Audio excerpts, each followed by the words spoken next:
আমের জেলা চাঁপাইনবাবগঞ্জে বাণিজ্যিকভাবে কৃষকরা চাষাবাদ করছেন স্ট্রবেরি।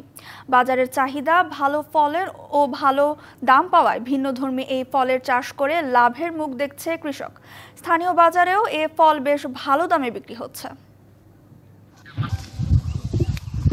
চাঁপাইনবাবগঞ্জের শিবগঞ্জ ও সদর উপজেলার বিভিন্ন মাঠে বাণিজ্যিকভাবে স্ট্রবেরির চাষ করছে কৃষকরা। ব্যতিক্রমী এ চাষাবাদ নজর কাড়ছে প্রান্তিক জনগোষ্ঠী ও সাধারণ কৃষকদের। প্রতি বিঘা স্ট্রবেরি চাষ করতে খরচ হয় 1 লাখ থেকে 1.25 লাখ টাকা, আর সেখান থেকে 2.5 লাখ থেকে 3 লাখ পর্যন্ত লাভের আশা করছেন তারা। Innovation for smarter life. খরচ হয়েছে আপনার 1 লাখ টাকা বিঘাতে, এবং আমি 3 লাখ টাকা বিঘাতে লাভ হবে বলে আমি আশা করতেছি। আমাদের এখানে চাঁপাইনবাবগঞ্জে স্ট্রবেরি চাষ হচ্ছে, এটা হওয়াতে আমাদের আমি শুধু আমার না, অনেকে আছে এখানে, সবার কর্মস্থান হয়েছে।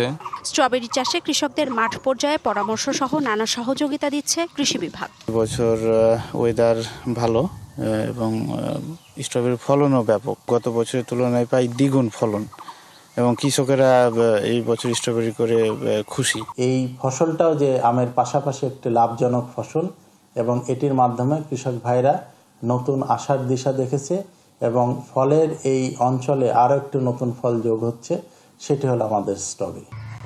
জেলায় এবার 81 হেক্টর জমিতে বাণিজ্যিকভাবে স্ট্রবেরি চাষ করা হচ্ছে। DBC news desk.